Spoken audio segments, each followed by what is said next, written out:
கோவையில் பிரம்மாண்டமாக நடைபெற்ற கேன்சர் ஹெச்பிவி அண்ட் கேன்சர் மாநாடு 2025 சீரம் இன்ஸ்டிடியூட் ஆஃப் இந்தியா தலைமையிலான நாடு தழுவிய பொது சுகாதார முன்முயற்சியின் ஒரு பகுதியாக கேன்சர் ஹெச்பிவி அண்ட் கேன்சர் மாநாடு 2025 கோவையில் நடைபெற்றது. இந்நிகழ்வில் மருத்துவ நிபுணர்கள் குழு ஒன்று கூடி ஹெச்பிவியின் பொது சுகாதார தாக்கங்கள் குறித்து ஆழமாக விவாதித்தனர். நாட்டின் பல்வேறு பகுதிகளில் நடைபெறும் இக்கூட்டங்கள் மூலம் ஹெச்பிவி, கர்ப்பப்பை வாய் புற்றுநோய் மற்றும் பிற புற்றுநோய்களுடன் எவ்வாறு இணைக்கப்பட்டுள்ளது என்பது பற்றிய விழிப்புணர்வை ஏற்படுத்த விரும்புகிறோம் என்று சீரம் இன்ஸ்டிடியூட் ஆஃப் இந்தியாவின் நிர்வாக இயக்குனர் பராக் தேஷ்முக் கூறினார். இந்நிகழ்வு மருத்துவ நிபுணர்கள், சுகாதார பணியாளர்கள் மற்றும் பொதுமக்களை ஒன்றிணைத்ததன் மூலம் திறந்த கலந்துரையாடல்களை அனுமதித்ததோடு ஆரம்பகால கண்டறிதல் மற்றும் தடுப்பிற்கான எளிய நடைமுறை நடவடிக்கைகளை ஊக்குவித்தது. பார்வையாளர்களுடனான திறந்த கலந்துரையாடல்களுடன் கோயமுத்தூர் மாநாடு முடிவடைந்தது.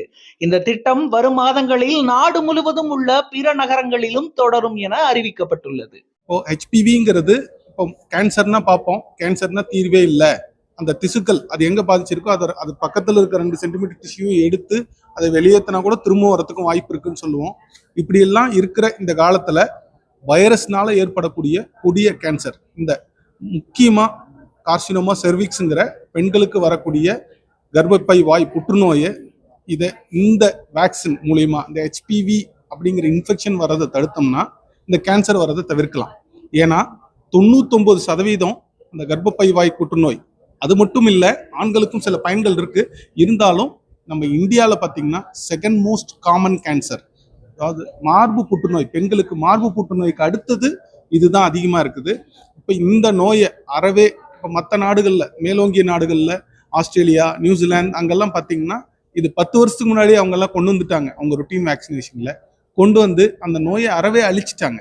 நம்ம மக்கள் இன்னும் நம்ம இப்போ பார்த்தோம்னா ரொம்ப சோகமாக இருக்கு. 8 நிமிஷத்துக்கு ஒரு பெண் இதனால இறக்குறாங்க அப்படிங்கிறது ரொம்ப கஷ்டமா இருக்குது.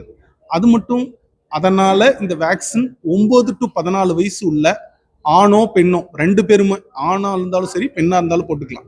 ஏன்னா பெண்களுக்கு இந்த இன்ஃபெக்ஷன் வரத்துக்கு காரணமா இருக்கிற காரணகர்த்தாவே ஆணா இருக்கிறதுனால ஆண் போடுறதுனாலையும் யூஸ்ஃபுல்லா இருக்கும் கண்டிப்பா. அதுவும் இன்னும் 2வது விஷயமும் உங்களுக்கு தெரியும், இந்த ஆண்கள் இப்போ ஆண்கள் கேஸ் அந்த மாதிரி இதுலயும் ஓரல் கேன்சர்ஸ், அந்த ஆசனவாய் கேன்சர்ஸ், பினைல் ஆண் குறி கேன்சர்ஸ் இதெல்லாம் வர்றதுக்கும் இது தடுக்கிறதுக்கு ரொம்ப யூஸ்ஃபுல்லா இருக்குது.